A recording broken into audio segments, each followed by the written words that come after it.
Welcome to CCIN's weekly report for our 2019 May the 2nd edition. My name is Claire Watson and I'm your host for this week. The first topic I would like to talk about with you this week is the Australian women's rafting team, who are determined to honour their fallen sister. CCIN had the chance to sit down with the ladies and discuss what drives them and what makes the difference between winning and losing in rafting. In rafting, teamwork trumps individual skill. It's about working in unison. They have to trust each other to make the right move at the right time. Cassandra Emery. Cassandra is a 23-year-old Australian adventurer who broke the community's hearts when she died while kayaking in Nepal in November 2018, 19 days after representing Australia at the 2018 Championships in Argentina. She'd so looked forward to representing her nation on the Tully River. Her mum asked us to wear something orange, so when we race, the team are thinking of getting orange wristbands made up. Orange is a sacred colour in Nepal, where Cassandra was revered. Another part of their team are their sponsors. The Australian team consists of amateurs and rely heavily on these sponsors to help them.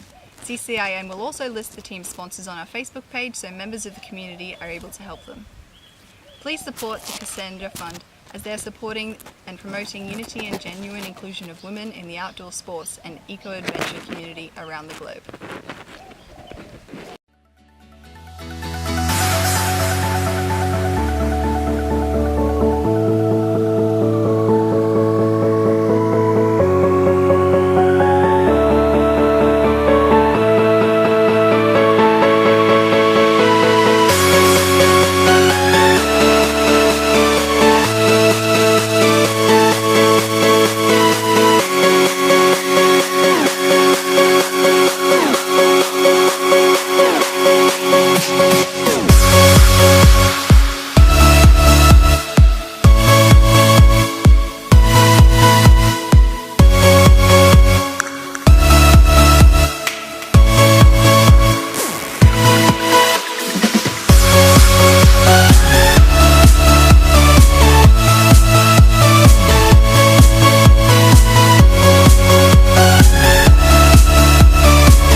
My second topic for you this week is the strong community support for Anzac services across the Cassowary Coast. There were well-attended services across the Cassowary Coast region. Cardwell saw 250 people making it to the dawn service that started at 5 a.m. With a population of 900 residents, this is an outstanding, as almost one-third of the town's population turned out to pay respect to those servicemen and women who paid the ultimate price for our country.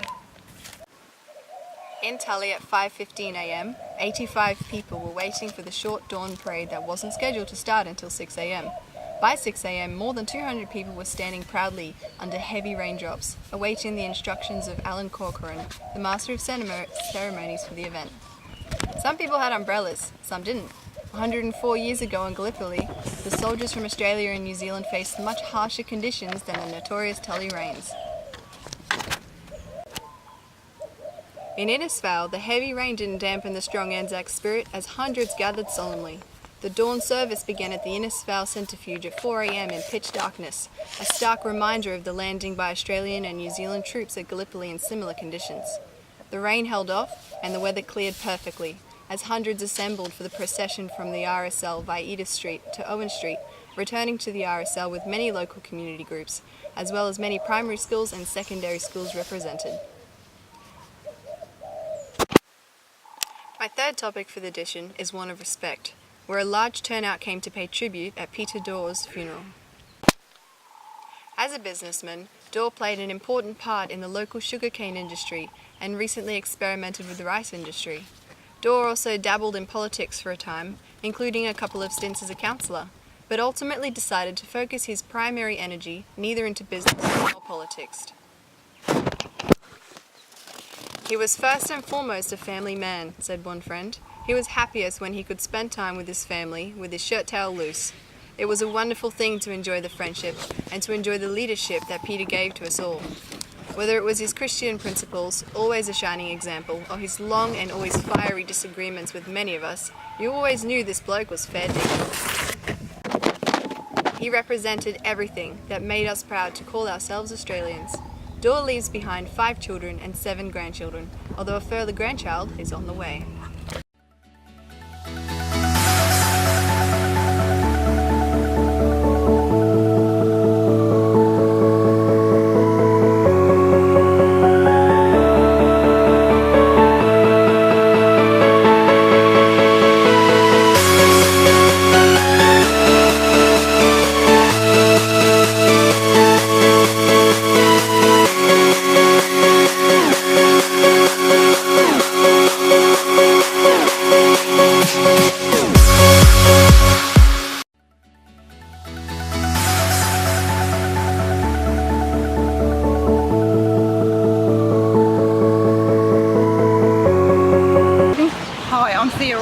The organiser of the Cardwell Jetty Markets, and we're here today at our first market for the year, which is our Cardwell Easter Seafood Market, which is a celebration of our local seafood.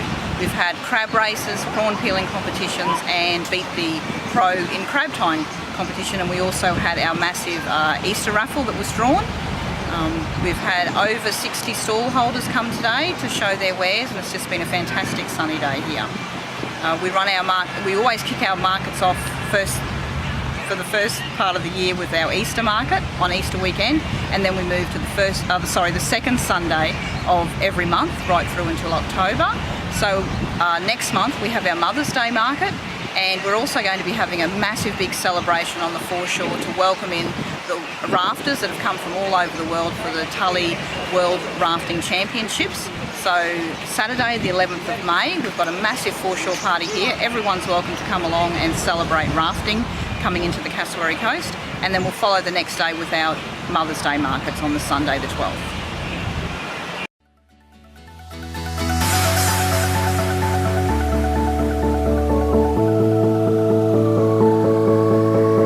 Green Shirt movement started approximately 10 months ago. 3 months prior it started as a result of the vegetation laws in Queensland and the need for a voice. Previously we hadn't been listened to. So 10 months ago we decided to formalise the concept, and what we've done is tried to provide a voice for rural and regional Queensland, not just for specific industries but across industries, so farming, fishing, transport industry, all the different groups that rural and regional Australia rely on. And we advocate for things like better medical, better educational facilities. We're actually absolutely disgusted with the closure of birthing units throughout Queensland. You have a 4 times greater chance of dying during childbirth as a baby in regional Queensland as you do in the city. Now, for any government to accept that is an absolute disgrace. So they're the sort of things we're trying to do. We're trying to influence policy through using good people. We're trying to educate people in urban areas. We actually do have quite a contingent of urban people that are green shirts, and we're trying to become the glue. We're not competing with peak bodies or anything like that. We're trying to be the glue that binds people, peak bodies and political parties together to actually get a result, not for the party but for the individuals, for us people here who may suffer due to a party trying to get political advantage. So while other peak industry groups are apolitical, we are very definitely and strongly political. As I said, we advocate for good policy, good people.